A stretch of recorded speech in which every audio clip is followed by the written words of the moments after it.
Kevin Meagher is a political commentator and was a special advisor to the former Northern Ireland Secretary Shaun Woodward, and I'm delighted to say he joins us now. Thank you very much indeed for being with us today on this historic day. Take us back, if you could, to that day 25 years ago. Back then it really was hard to believe that an agreement to end the fighting really would be possible.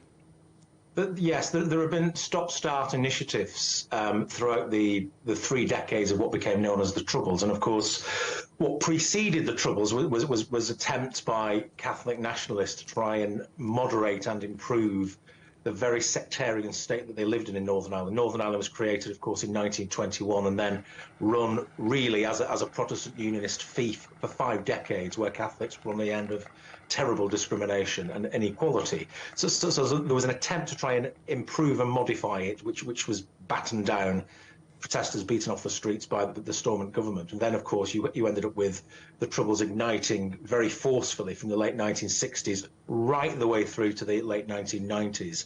And throughout that period, there were attempts to try and begin a political process, which always foundered. So there was a real sense in 1998 that, you know, we've tried so many times before. This time it's got to work. This time it's got to deliver. And there was a lot of scepticism right to the wire about whether that would happen or not. But thankfully it did.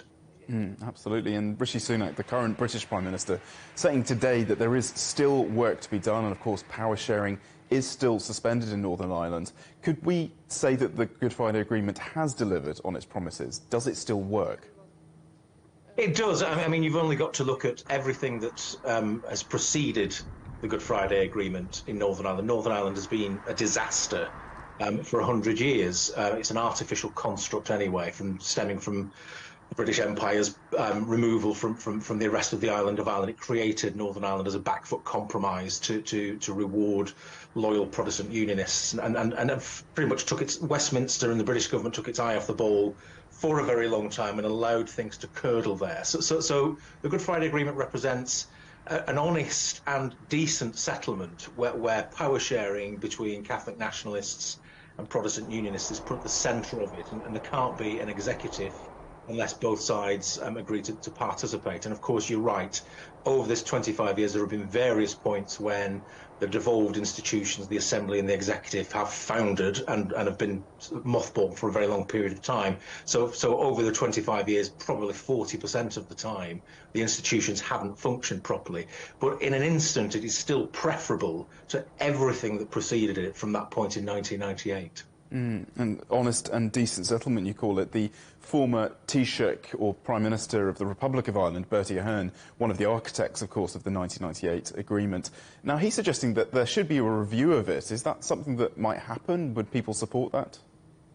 There's lots of concern about the regular breakdown of relations and the fact that the Assembly often gets mothballed, and there are lots of issues in Northern Ireland in terms of its relatively weak economy, its unmodernised public services, lots of issues that need to be resolved, lots of day-to-day issues that need to be resolved, and if the Executive and the Assembly are not functioning, they just don't get resolved. So there's lots of people that are trying to throw in ideas about saying, look, we can't have this constant stop-start politics in Northern Ireland. What can we do to reform it?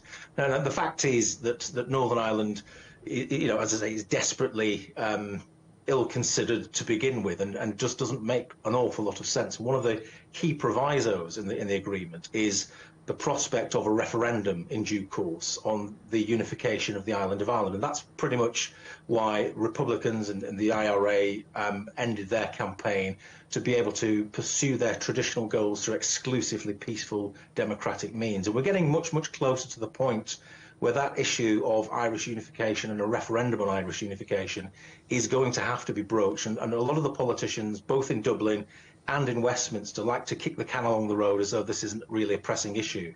But we've seen with the rise, particularly of Sinn Féin in the last few years as an electoral force, that moment is coming up on the horizon, will have to be dealt with sooner or later. And looking across the Atlantic, the United States, of course, a major broker in that deal. President Biden will be there in Northern Ireland this week. Do you think his visit will help get power sharing back up and running? And also, are there concerns around the security situation at the moment? Well, I think in terms of the security situation, part of it is related to obviously President Biden's visit, where there's been a kind of natural escalation in terms of the security threat, simply because of who he is and what he represents. He's not in town for very long. He's only going to be there, I think, for a day or so. I think President Biden will be slightly disappointed that the institutions have not managed to be back up and running in time for the 25th anniversary. So the focus of his visit to the island of Ireland will probably be mainly his appointments in the south for the rest of his trip.